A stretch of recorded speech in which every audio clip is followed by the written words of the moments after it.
Hello and welcome to the first installment of the Baker University Roundtable. I'm your host, Brad Barnes, alongside Ashley Payne.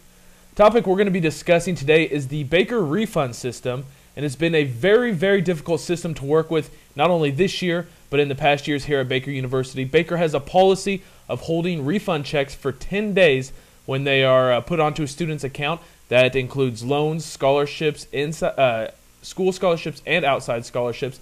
And this has been very difficult for students to pay things like rent, books, and those sort of things. Ashley, talk a little bit about some of the difficulties that you've seen with this refund check system. Well, I personally, I live off campus and I have to pay rent, and that's basically my main source of income is my refund check. So I depend on that very highly. My refund check is how I pay my rent. And so, that's also how I pay for my books as well.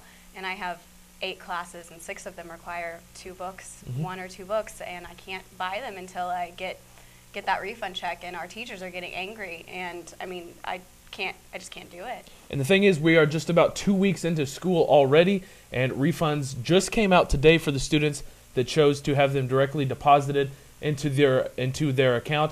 And there are other options for students, but Baker has not communicated those to students. You can direct deposit. You can also use your student ID card in the bookstore.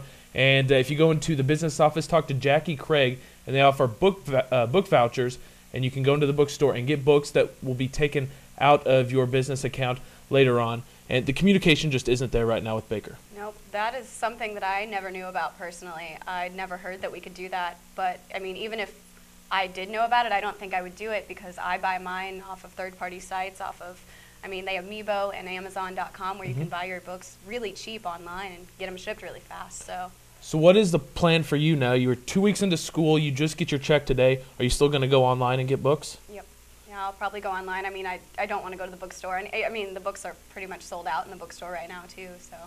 And when I talked to Jackie Craig today, she mentioned this being Baker University's policy, and this kind of is set in place to avoid students coming to school and getting a refund check and dropping out. Also, students have come to school and had to take on extra hours last minute, and sometimes there's extra costs in those, or certain classes have specific costs, and those are taken out of that fund. So maybe a solution here is for Baker to either start school earlier or make a sooner deadline for those students to sign up for classes.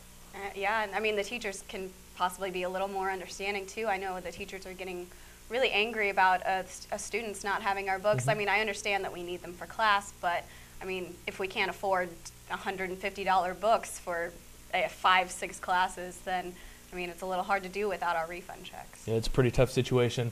Thank you for joining us for this week's installment of the Baker Roundtable. We will be here all semester bringing a voice to Baker University. I'm your host, Brad Barnes, for Ashley Payne. Have a great week.